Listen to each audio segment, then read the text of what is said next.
কেউ যদি জিজ্ঞেস করে আল কায়দা কেন উগ্রপন্থী দল, তাহলে জবাবে কি বলবো? আল কায়দা কেন উগ্রপন্থী দল জবাবে বলতে হলে তাকে বলবেন যে সহজে জিনিসটা বুঝেন। পৃথিবীর যেখানে যেখানে এই গোষ্ঠীটা হানাহানি মারামারি করেছে একটু চিন্তা ভাবনা করে দেখতে বলেন। যেমন ধরেন টুইন টাওয়ার ভাঙছে, এতে করে মুসলিমদের কি উপকার হয়েছে এটা আমার চিন্তা ভাবনা করে দেখেন। এতে কি উপকার হয়েছে না অপকার হয়েছে?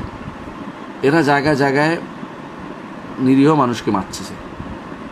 কোথাও কোথাও তারা এমন কাজ করতেছে যে কাজ কেউ কোনোদিন গ্রহণযোগ্য বলে বিবেচনা করে না। এগুলি আসলে বোঝায় যে এদের উগ্রপন্থী তাদের মধ্যে কাজ করে। এরা বড় যে কাজটি করে হচ্ছে এদের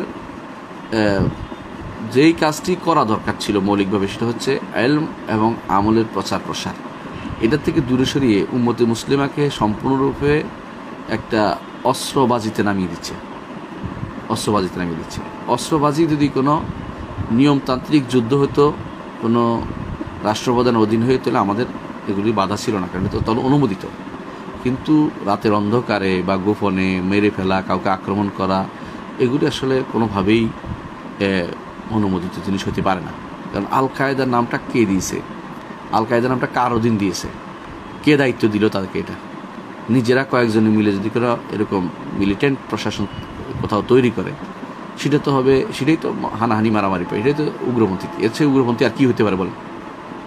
এটাই তো মানুষের মধ্যে সমস্যা, মানুষের মধ্যে তৈরি করা, রড তৈরি করা, এটা হচ্ছে মানুষের মধ্যে ভীতি তৈরি করা, যেটা শরীয়তে নিষিদ্ধ।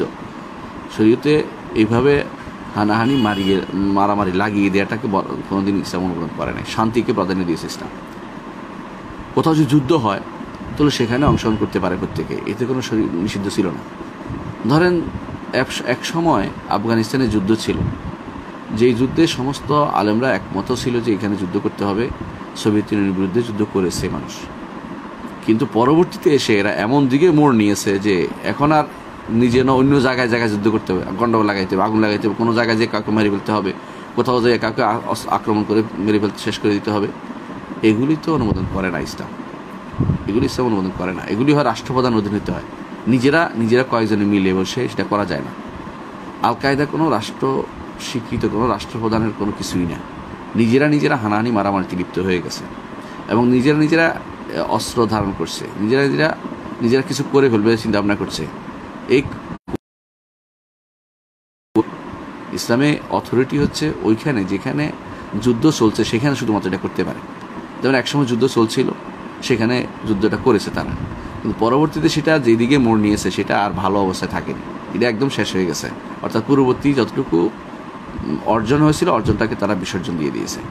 এই জন্য যদি কোথাও যুদ্ধ হয় সেখানে যুদ্ধ হতে পারে, কিন্তু আলাদা একটা গোষ্ঠী হবে না কোথাও, যে আল ফেদাইয়া এরকম কিছু আলাদা নাম দিয়ে, আল কায়দা এরকম নাম দিয়ে ইসলামে আসলে কোনো নিয়ম নীতি ইসলামের ভিতরে নাই। এগুলো হচ্ছে হানাহানি উগ্রপন্থা ছাড়া কিছুই নয়।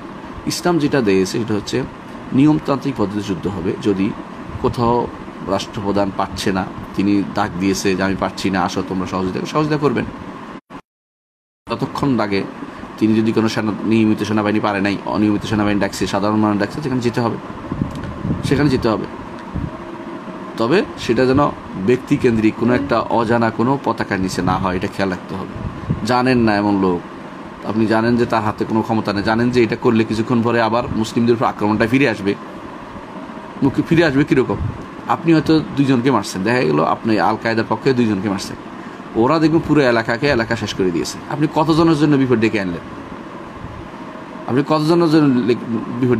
রাসূলুল্লাহ সাল্লাল্লাহু আলাইহি ওয়াসাল্লাম বলেছেন, কুন মাফাতিহা লিল খায়র ওয়া মাগালিকা লিশ শার, কল্যাণের চাবিকাঠি হও, অকল্যাণকে বন্ধকারী হও। রাসূলের নির্দেশনা এটা। আমরা অকল্যাণের চাবিকাঠি হয়ে গেছে দ্বারা। সুতরাং এরা যে উগ্রপন্থা, এটা আপনি নিশ্চিন্ত থাকতে পারেন।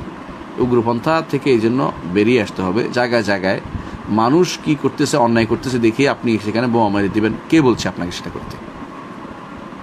সেখানে আপনি নসিহত আছে, আপনার দায়িত্ব যতটুকু করেন, বলেন, মুখে লেখেন, কথা বলেন, হ্যাঁ, কিন্তু আপনার যদি ক্ষমতা থাকে সেখানে তখন আপনি আপনার দায়িত্ব যখন তখন সেটা হাত দিয়ে সরাবেন। আপনার দায়িত্ব যেটা নয় সেটা নিজে কাঁধে নিতে যান কেন? এটাই করে তারা। এই জন্য নিষিদ্ধ কাজটা তাদের নিষিদ্ধ থেকে বের করতে হবে। এই জন্য এইগুলি থেকে এদেরকে বের করা জরুরি, খুব জরুরি। এই কাজটা যুবকদেরকে বিভ্রান্ত পথে নিয়ে যাচ্ছে, এটা আমাদের বুঝে নেবেন। পরবর্তী এর সাথে আছে অনেকে আইএসকে জঙ্গি দল বলে মানলেও আল কায়েদাকে মানতে চায় না। এর উত্তরে আমরা কি বলতে পারি? আইএস যে জঙ্গি দল এতে কোনো সন্দেহ নেই, আল কায়েদাও জঙ্গি, এতে কোনো সন্দেহ নেই, দুটোই জঙ্গি দল। জঙ্গি আমরা কি জন্য বলি জানেন? জং অর্থ যুদ্ধ। তো অনেকে বলে যে জঙ্গি তো হওয়া তো ইসলাম বলে না, ইসলাম জঙ্গি হতে বলে না, ইসলাম মুজাহিদ হতে বলে। এবং মুজাহিদ হবে কখন? যখন নিয়মতান্ত্রিক যুদ্ধ হয়, যখন অনুমোদনকৃত যুদ্ধ হয়। আর যখনই হানাহানি মারামারি লিপ্ত হবে বিনা কারণে, জোর করে মারা, 166 না 100 জেলাতে বা 64 জেলাতে একসাথে বোমা মারা, অথবা জগন্নাথ পাহাড়কে মেরে ফেলা, কোনো একটা ইয়াকে বিচারককে মেরে ফেলা, এটা তো জঙ্গির বাদ নয়। তো এটা কি আমাকে বলবেন? যখন এরা মারছিল, বাংলাদেশে বোমা মারছিল বিভিন্ন জায়গাতে, ভয় দেখাইছিল মানুষকে, তখন তো আইএস ছিল না, তখন তো এই আল কায়দাই ছিল। আল কায়দা বিভিন্ন জায়গায় যে মারছে, এই যে ইয়াতে টুইন টাওয়ারকে ধ্বংস করলো, এর দ্বারা লাভটা হয়েছে কি না ক্ষতি হয়েছে? ইসলামের খুব ক্ষতি হয়েছে, ইসলামের ক্ষতি বেশি হয়েছে। যারাই মনে করেন যে লাভ হয়েছে, তারা আসলে আমার মনে হয় না যে সঠিকভাবে বিষয়টাকে পর্যালোচনা করতে পেরেছেন। এর দ্বারা ক্ষতি হয়েছে বেশি। এর দ্বারা ক্ষতি হয়েছে ইসলামকে তারা সম্পূর্ণরূপে একটা ভিন্ন আঙ্গিকে পেশ করেছে, সেটা হচ্ছে ইসলাম হানাহানি মারামারি দল। ইসলাম কখনো তো এরকম দল ছিল না। তো এরা আসলে উভয়টাই জঙ্গি দল, উভয়টাই জঙ্গি দল। একটা এখন ক্ষমতা নাই বলে চুপ আছে, আর একটা পাগলের মতো যেখানে সেখানে আক্রমণ করে বেড়াইছে কিছুদিন আগ পর্যন্ত। তো যারা তখন ছিল না, যখন ছিল না, তখন আল কায়দা কাজগুলি করেছে, আঁকাগুলি করেছে। কোথাও তারা যদি কোথাও সামান্যতম ক্ষমতা পায়, তারা সাধারণ মানুষের উপরে নিপীড়ন চালিয়েছে। তাহলে বোঝা গেল যে এই জাতীয় কাজগুলো ইসলাম কোনোভাবে এই দুইটাকে, ইসলাম সবসময় যে কোনো জায়গাতে হয়। তিনি যদি কোনো আল কায়দা ক্ষমতাশীল হয়, কোথাও ক্ষমতা চলে আসুক, সেখানে তিনি দেখাক যে কী করে যুদ্ধ করতে হবে, তিনি তার অধীনে আপনি যুদ্ধ করবেন। অথবা তার সেরকম থাকলে, সামর্থ্য থাকলে তিনি কোথাও রাষ্ট্রপ্রধান হতেন, এটা তো হতে পারে না। তো কি করে নিজেরা কয়েকজন মিলে একটা গোষ্ঠী করে, এরপর কোথাও আক্রমণ করে, কোথাও হানাহানি করে, কোথাও মারামারি করে, এই জাতীয় সিস্টেম ইসলামে নাই। যারা বলে যে আছে, তারা ভুল করে। তারা দলিল দেয় কি? আবু বসির আবু জন্দল দিয়ে, আবু জন্দল দিয়ে দলিল সব জায়গা দেওয়া যায় না। আবু বসির আবু জন্দলরা ছিল কোথায় ছিল? মুসলিম শাসনের অধীন ছিল না। এই জন্য তারা কি করে, আল কায়দা এবং আইএসের জঙ্গি গোষ্ঠী বলে যে এখন আর মুসলিম শাসক নাই কোথাও। তো থাকে কি করে তারা মুসলিম দেশে? আবু বসির আবু জন্দলরা কোনো মুসলিম শাসনের অধীন ছিল না। তারা নিজেরা যান বাঁচানোর চেষ্টায় ছিল, তখন তাদেরকে কেউ জায়গা দিচ্ছিল না।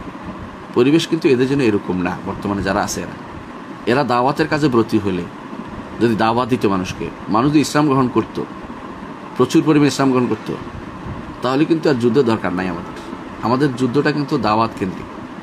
একদামি জিহাদটা, যেটা সামনে মানুষকে যে জন্য মানুষের জায়গা, মূল কাজটা হচ্ছে দাওয়াত কেন্দ্রিক। দাওয়াত যদি গ্রহণ করে ফেলে ওই এলাকা, সেখানে আর যুদ্ধ লাগে না। দাওয়াত গ্রহণ না করলে তখন রাষ্ট্রপ্রধান অধীন হয়ে সেখানে যুদ্ধ করতে হয়। সেই যুদ্ধে ইসলাম আছে, সেটা অনুমোদিত, কোনো সন্দেহ নেই, একদামি জিহাদ আছে। কিন্তু সেটার শর্ত মোতাবেক, সামর্থ্য অনুসারে রাষ্ট্রপ্রধান যদি করে, কেউ তার অধীন করতে হবে। যদি তার অধীন না পাওয়া যায়, তখন তিনি মারদুর, তার ওজর আছে, তিনি না করলে তার কোনো গুনাহ হবে না।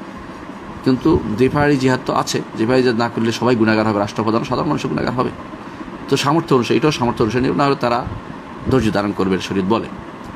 এরা যেটা করতেছে, এটা কোনোটাই মানতেছে না, শুধুমাত্র বলে যে কোনো মূল্যে কিছু একটা করবে। এদের মধ্যে কেউ করে দেখায়, এ দ্বারা ক্ষতিগ্রস্ত হয়েছে কে দেখেন?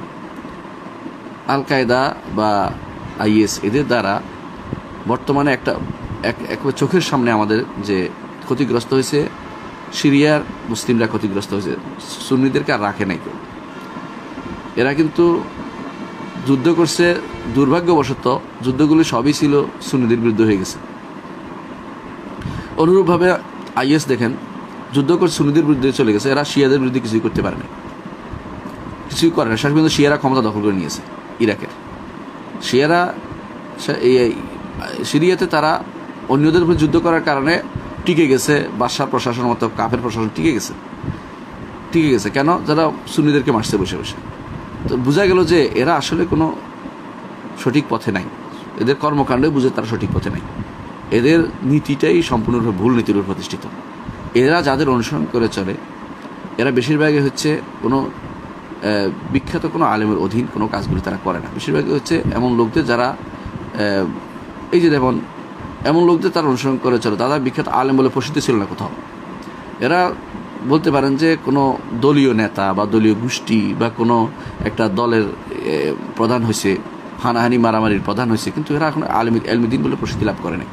তো এদের এটা কোনো এলমি যুদ্ধ হচ্ছে না, আবার কোনো সরকারি যুদ্ধ হচ্ছে না, অর্থাৎ রাষ্ট্রপ্রধানের কোনো অনুমতি যুদ্ধ হচ্ছে না। এটা কি মাঝখানে একটা হয়েছে, এটা হানাহানি মারামারি পার্টির মতো।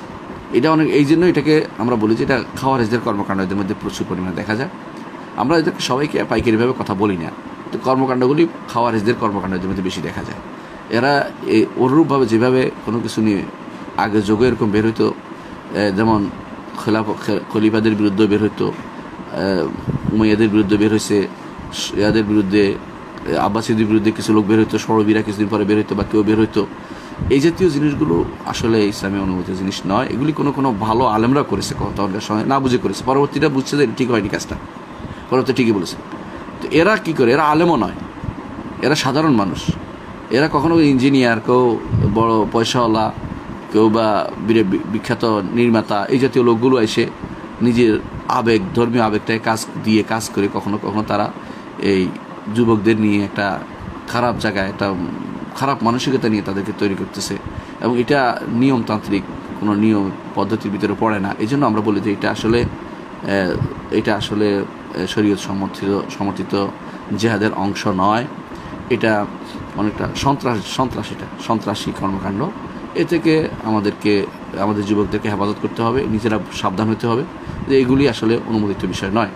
যে একজন মানুষ ভালো করে এদের সুরত এবং এদের কর্মকাণ্ড পরবর্তী তাদের দ্বারা কী ক্ষতিগ্রস্ত হচ্ছে উম্মত মুসলিম, এটা ভালো করে তাকালে এটা স্পষ্ট হয়ে যাবে যে কোনো জায়গাতে। আমাদের দেশেও দেখেন না, আমার দেশেও যারা এখন আল কায়দার কাজ করতেছে বিভিন্ন জায়গাতে শুনি আর কি, আমরা তো জানি না, শুনি যেগুলো দেখলাম সেটা হচ্ছে যে এরা বেশিরভাগই এখন বিভিন্ন জায়গার জন্য লোক তৈরির জন্য চিন্তা ভাবনা করতেছে যে এটা করবে, ওইটা করবে, এটা করবে, এটা করবে। কী করবে ওরা আসলে কিছুই করতে পারবে না, যুবকদেরকে ধ্বংস করবে। ওদের দ্বারা কিছুই হবে না। ওদের দ্বারা কী হবে, যুবকদের ধ্বংস হবে, আর মাঝখানে পড়ে আমাদের দেশটা জঙ্গি রাষ্ট্র বলে মানুষের কাছে পরিচিতি পাবে জঙ্গি রাষ্ট্র বলে। বরং তাদের দরকার ছিল আমাদের দেশটা ভৌগোলিক অবস্থান বিবেচনা করে আমাদের দরকার ছিল এলম আমলে আমরা পরিপক্কতা অর্জন করা, আকীদাগতভাবে মানুষকে বোঝানো, দিন শিক্ষা দেয়া, মানুষকে হাকিকত সম্পর্কে জানানো যে জিহাদের কি বাস্তবতা রয়েছে, কি করতে হবে জানাতে হবে। সাথে সাথে যে ইসলাহুল মুজতামা, নফসের ইসলাহ করতে হবে, সমাজকে সঠিক পথে পরিচালিত করতে হবে। আর যদি সম্ভব হয় রাষ্ট্রকে সঠিক পথে পরিচালনায় সহযোগিতা করতে হবে। যদি সম্ভব হয় সাধনের পরিবর্তন করবে, কিন্তু হানাহানি মারামারির মাধ্যমে নয়, নিয়মতান্ত্রিক পদ্ধতিতে যেটা অনুমোদিত, যেটা করলে মানুষের ক্ষতি হয় না সেটার মাধ্যমে সেটা করতে পারে। এটা না করে পুরোপুরি যেই পদ্ধতি অবলম্বন করা হচ্ছে এই পদ্ধতিটা ইসলাম বিরোধী পদ্ধতি, ইসলাম অনুমোদন করে না।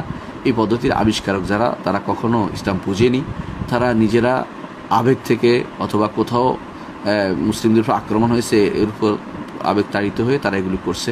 আল্লাহ এদেরকে সঠিক পথে পরিচালিত করুন এবং এদেরকে সঠিক দিকে নিয়ে আসুন, দিন বুঝার তৌফিক দান করে এদেরকে, এবং এরা যেন দিন ও ইমানের উপরে বড় হয়, এরা যেন দিন ইসলামকে বুঝে, ইসলামকে জেনে মানুষদেরকে ইসলাম বুঝায়। এর মাধ্যমে বড় হলে এর মাধ্যমে যদি কোনো তারা দাওয়াতি কাজ করে, এর মাধ্যমে বড় তারা সঠিক কাজটি করতে পারবে। এর বাইরে তারা যে সমস্ত কাজ করছে এগুলো কোনোটাই ইসলাম সম্মত কাজ নয়। আশা করি বিষয়টি বুঝতে পারছেন।